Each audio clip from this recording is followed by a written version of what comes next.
Bonjour à tous, c'est fans de train. Donc aujourd'hui, on va essayer un nouveau type de vidéo avec @loulion2194. Salut. Donc aujourd'hui, on va faire un petit podcast pour savoir le train en général. Donc première question à Loulion. Pour toi, est-ce que le train est un moyen de transport d'avenir? Bah en fait je sais pas trop parce que pour moi dans l'avenir on va peut-être manquer d'électricité, mais d'un autre côté je me dis bah oui c'est un moyen de transport d'avenir parce que bah on peut transporter en train et d'un autre côté sans émettre de CO2 comparé bah aux voitures thermiques, mais il y a des trains thermiques aussi, ça je sais. Donc Alors juste avant, tu m'as dit qu'on pourrait potentiellement manquer d'électricité, mais pourquoi? bah parce que pour moi actuellement, bah ce qui est vrai, la démographie de la France stagne. Donc c'est-à-dire qu'il n'y a pas plus de personnes et moins. Là, il y a actuellement le même nombre à peu près tous les ans. Et moi ce que je pense c'est que il suffit qu'il y ait une guerre en Europe, je sais pas, admettons on va donner un exemple en Pologne. Et bon, non, c'est pas un bon exemple.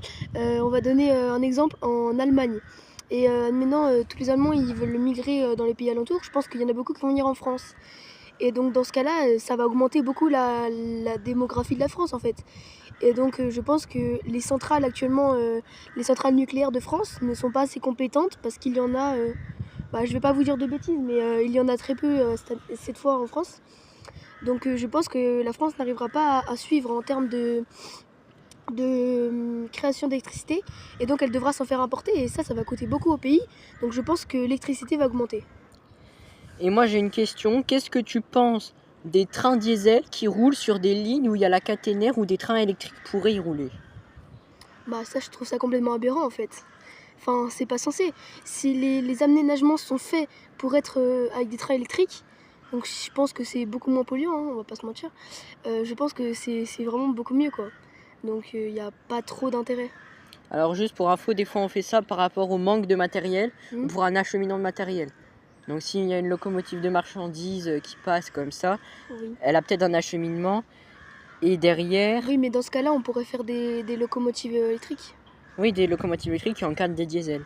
Alors ça arrive des fois, et aussi des fois il y a les moitiés de la ligne. Bon, je vais vous prendre un exemple, la ligne Brest à Quimper. La ligne qui part de Brest jusqu'à Landerneau, elle est électrique, et après de Landerneau à Quimper, c'est pas électrique. Du coup là, soit on prend des trains que diesel, soit des bimodes, c'est-à-dire qu'ils peuvent rouler en électrique et en diesel, là c'est très bien. Donc maintenant, comme environ une dizaine ou une quinzaine de pourcentage des marchandises qui sont transportées par le train, penses-tu qu'on devrait transporter plus de marchandises par le train?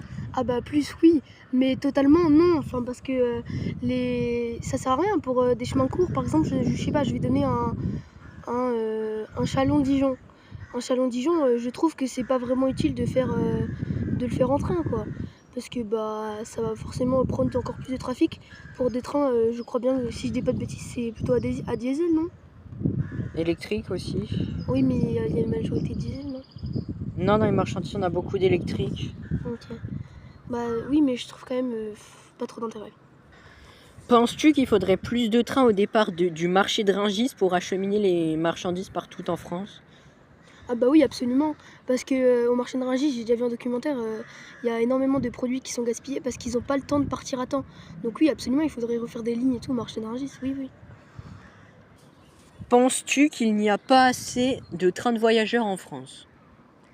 Bah moi je trouve que bah, les trains de voyageurs sont suffisants en France, même si bah, c'est toujours mieux d'en avoir plus parce que bah, pour l'instant on dispose des moyens financiers bah, pour, je veux dire, pour pouvoir mettre assez de voyageurs dans ces trains et qu'en plus bah, c'est pas si cher en vrai pour des petits déplacements.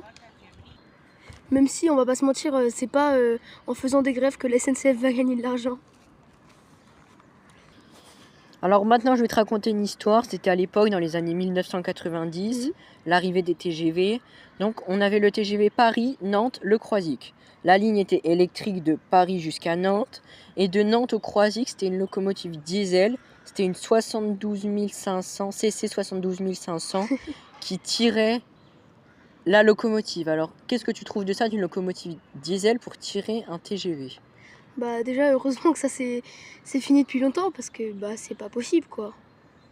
pour un TGV qui peut être capable de rouler tout seul. Enfin non, heureusement que les aménagements ont été faits. À l'époque, la ligne n'était pas électrique. Elle a été électrifiée que 10 ou 15 ans plus tard, autour des années 2005. Donc comme je dis, heureusement que ça a été fait. Voilà. Que penses-tu de la concurrence ferroviaire, que des opérateurs ferroviaires étrangers viennent en France, viennent exploiter des trains en France? Ben, moi je pense que c'est vraiment une bonne idée parce que du coup ça permet déjà de découvrir d'autres trains je pense et d'autres modèles de trains et tout simplement peut-être proposer d'autres prix plus attractifs pour certaines personnes qui ont un peu moins les moyens. Voilà. Donc là, passage d'un train, on est au bord d'une voie SNCF. Voilà. Dans le paysage quand on parle. Croisage. Génial. Maintenant, dernière question. Est-ce que tu penses que les tarifs des trains de la SNCF sont trop chers? Bah ils sont pas trop chers mais en fait ils sont un peu chers mais après ça peut se comprendre au niveau de la SNCF vu le nombre de dettes qu'ils ont. Mais je trouve quand même que c'est assez attractif avec beaucoup de promotions pour familles nombreuses, métier de la défense, tout simplement moins de 25 ans. Donc je trouve que c'est plutôt attractif. Voilà, pour une trentaine de kilomètres, on doit payer 2 € pour des moins de 25 ans. Donc c'est plutôt pas mal, je trouve. Voilà. Oui, alors juste pour petit point, pour qu'un TGV de la SNCF soit rentable, il faut qu'il soit rempli à 80%. Je fais Bon bah voilà, c'est la fin de ce podcast. J'espère que vous avez apprécié. N'hésitez pas à liker, à vous abonner à Fan de Train, à vous abonner à Loulion 2194. ma chaîne sera dans la description. Ça nous fera très plaisir à nous deux. Et si vous aimez bien en commentaire, mettez dans les commentaires si vous avez bien aimé. Peut-être Et une nous, partie 2. peut-être qu'on refera plusieurs épisodes. Allez, bye bye.